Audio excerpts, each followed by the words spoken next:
Gagamit ka ng mga, alam nila, sikat na tao yun eh. Sikat. Influencer. Basta alam lang nila sikat yung tao. Hindi na nila iniisip kung sira ulo yun o hindi. Di ba? Oo nga, tama. Okay, isipin, ang kanyang gawain magpatawa. Okay naman yun. Marami naman tayong komedya. Maraming komedyante. Nakita mo naman yung mga institusyon sa komedya. Dolphy. King of comedy. Sino ang makikipagdebate na yung mga tao ngayon nakapagbigay ng talagang kasiyahan, pagpapasaya sa marami nating kababayan? Lalong-lalo na sa kahirapan ng buhay, di ba? Panchito, di ba? Aping Daldal, Chiquito, marami. Hindi.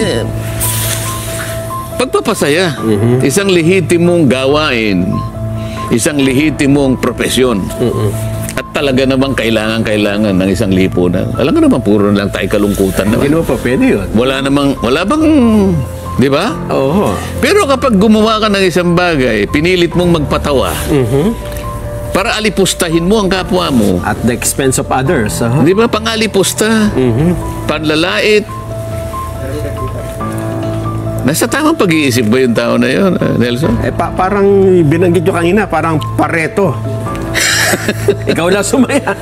Pero yung isa ay pinalungkot mo. Hindi, malayo ang Pareto ron eh. Meron doktrina pa yun, kaya ayoko na lang palawakin. Ang ibig ko sabihin doon, kung talagang ang gawain, kung talagang legitimate, ba't di ka ba makakapagpatawa nang hindi ka mga alipusta ng kapwa mo? Siguro pwedeng tanungin.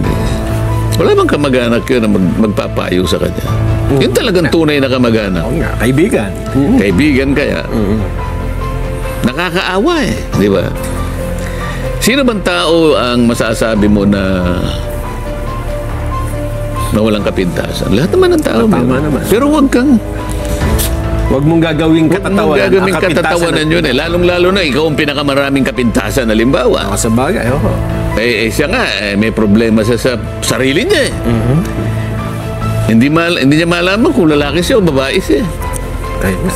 Problema yun. Alam mo, sa psychology, ang tawag doon yung cognitive dissonance. Marami tayong masasabing doktrina eh.